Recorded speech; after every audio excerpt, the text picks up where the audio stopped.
All right, let's put that directly to. This is a suggestion that the Queen, of course, in conversations, let it be known that she's not a fan of the EU, and the suggestion that it was Michael Gove who might have leaked this. The most useful thing I can say, which will come as no surprise to anybody, is that the Queen seems to me to be a huge fan of the Elizabeth line, which is the name that she's graciously consented to be allowed to be given to Crossrail. So it's henceforward, that's my only recent encounter with the Queen. That's all I can speak of with any authority, whatever. I don't remember her saying anything about... How much of a fillip, and not as in the name of her husband, how much is a fillip of the Queen's views, potential views for your campaign, the campaign you're part of? Look, I really can't comment on... What, you can't even say whether it's a boost to the campaign or not? I can't comment on those views because I really think that Her Majesty the Queen, I bet our listeners would agree with this, the great thing about her is she's above politics, and it is wrong to try and... Can I get you to respond to a story today? The Queen was so irritated by an EU sermon from Nick Clegg, she threw a wobbly.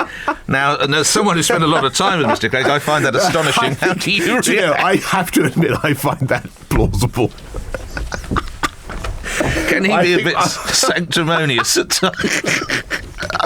I think that is the deep truth. It's like listening to Chuka. I mean, it's the one thing that makes one an absolutely raging Eurosceptic is listening to Europhiles droning on about how there's nothing else we can do and we're locked in this prison and we've got to stay and receive our punishment beatings till kingdom come.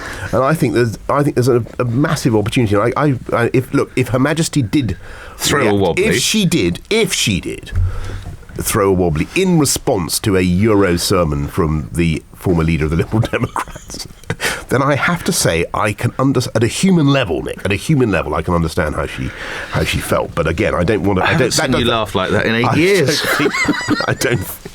I don't think that can be taken as authenticating the story. Okay, no. Even though it's in the Daily Express. And possibly last edition of Ask Boris on LBC. As Mayor, I'm here for the next 45 minutes taking your calls. This is your chance to put any questions you like to me. I will do my best to answer. So the numbers for you to get your questions on the air.